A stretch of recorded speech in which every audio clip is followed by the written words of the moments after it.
اب 4 دن سے زائد 5 دن ہیں، اور 5ویں دن میں بھی نہ وزیر اعظم صاحب تشریف لائے ہیں، نہ وزیر داخلہ صاحب تشریف لائے ہیں،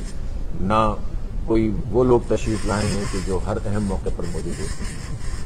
اور اس سے اندازہ ہوتا ہے کہ ان کی ترجیحات کیا ہیں۔ تو مجھے دکھ ہے اس بات کا کہ حکومت اور اس میں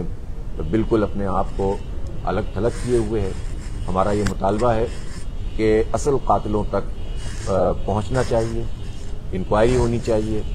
لوگوں کے سامنے آنا چاہیے کہ یہ سب معاملہ کیا ہے اور کیوں ان کو اس طرح سے ہٹ کیا گیا ہے، اور کس طرح سے جو ہے وہ اس کے نتیجے میں جو پورا میسج ہے پاکستان میں بدامنی کے حوالے سے پھیلا ہے، اور اس سے پورے ملک اور قوم کو جو نقصان ہوا ہے، تو یہ حکومت ہی کی ذمہ داری ہوتی ہے۔ جن کے پاس ان کے پاس قوت نافذہ ہے، ان کے پاس ادارے ہیں، ان کے پاس انٹیلیجنس ایجنسیاں ہیں، ان کے پاس پولیس ہے، ان کے پاس رینجرز ہے، اتنے سارے اداروں کی موجودگی میں دن دہاڑے کوئی آئے اور ایک مدرسے میں آ کر اور مسجد میں آ کر اس طرح سے کارروائی کر دے، تو اس سے تو فیلئر ہے نا پورے اس نیٹ ورک کا، کہ جو نیٹ ورک پوری طرح سے ہمارے ہاں موجود ہے۔ اس لیے ہم یہ سمجھتے ہیں کہ انکوائری بھی ہونی چاہیے، اور اس انکوائری کی رپورٹ کو قوم کے سامنے بھی آنا چاہیے، قاتلوں کو کیفر کردار تک بھی پہنچنا چاہیے، اور ان تمام واقعات اور اس جیسے واقعات کے جو تانے بانے بین الاقوامی سطح پر ہوتے ہیں اور ملک دشمن قوتیں جو کچھ کر رہی ہوتی ہیں، ہم جانتے ہیں کہ اس ادارے کا جو رول رہا ہے دین کے حوالے سے، جہاد کے حوالے سے اور پاکستان کے حوالے سے، وہ ملک دشمنوں کو کھٹکتا ہے۔ تو پاکستان کے جتنے دشمن ملک ہیں ان سب کی نظریں اس طرح کے لوگوں پر ہوتی ہیں اور وہ ان کو نقصان پہنچانے کی کوشش کرتے ہیں، تو پھر ہمارے ادارے کیا کر رہے ہوتے ہیں؟ وہ ان کے مقابلے میں مزاحم کیوں نہیں ہوتے؟